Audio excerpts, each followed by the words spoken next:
Gikeli na Rusake bari baturanye, bakaba inshuti magara. Rimwe Gikeli yasuye Rusake baraganira. Gikeli yitegereza mugenzi we Rusake asanga badahuje uburanga. Aramubaza ati: "Nshuti yanjye Rusake, ukora iki ngo umubiri wawe uhora ubengerana utyo? Reba uwanjye mara mu mazi amanywa n'ijoro ariko uranga ugahanda. Uzi ko na Nyirantashya aherutse kunyishongoraho ngo kuba mu mazi siko gucya?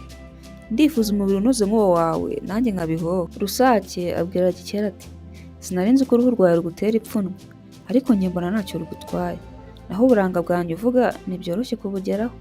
Buri gitondo umugore wanjye ashyira isafuriya ku ziko, akayuzuza amavuta akayacanira.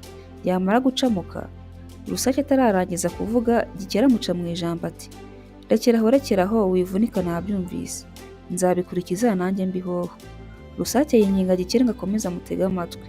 Undi aranga atera hejuru ati: "Ibyo washatse kuvuga ntabyumvishe rugikubita. Ntiwigore rero." Gikeli asezera bwangu yanga ko bamuherekeza. Gikeli si we warose agera iwe. Ahamagara umugore we ati: "Nyirangoro, Nyirangoro, gera hino nkubwire." Umugore araza aramwegera ati: "Karame korongoro, korongoro." Gikeli ati: "Umva rero mugore mwiza, inshuti yanjye Rusake inyunguye ubwenge buhambaye. Uzi ukuntu umubiri ubengerana disi we? Ibanga rye narimenya. Kuva ubu ngubu n'uwanjye ugiye kunyerera unabengerane nk'uwo. None rero aho mvugiye aha, cana umuriro w'inkwekwe, ushyire isafuriya ku ziko, wisukaho amavuta wuzuze. Namara gucamuka umbwire." Amavuta amaze kwatura, Gikeli abwira umugore we ati: "Shyira muri aya mavuta bwangu." Undi bikuba biramukuka ati: "Ayiwe, mugabo nkunda, urashaka kunyumvisha ko ngushyira muri aya mavuta ukabaho? Iri ntaho naribonye." Umugabo ati: "Humura yewe ntacyo mba. Ndashaka ko aya magaragamba babuka hagasigara uruhu rw'imbere rwiza nkabengerana." Umugore ati: "Ariko urarinda witwika, wakwigumira ko Imana yakuremye." Gikeli avugira hejuru ati: "Nakubwiye kenshi ko uru ruhu runtera ipfunwe. Nungutse inama yo kurwikiza, none wowe urampinyura. Kora ibyo nkubwiye cyangwa se umvira aha."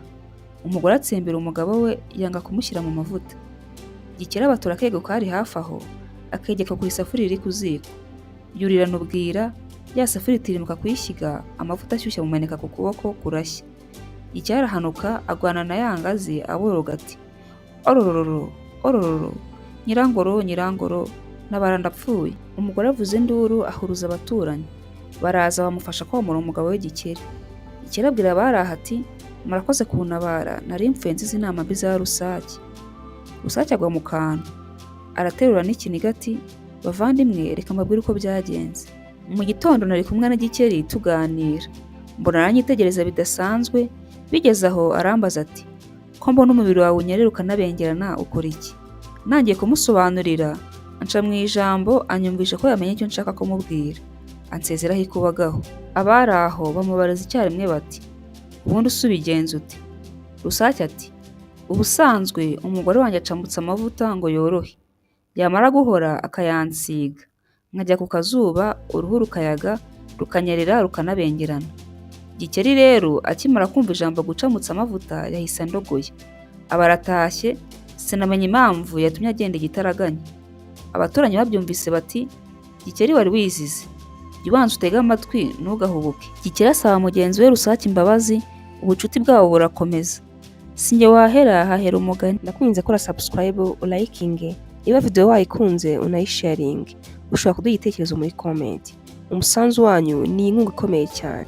Murakoze cyane, mugire ibihe byiza. Nyagasani abarinde naho utaha. Ciao.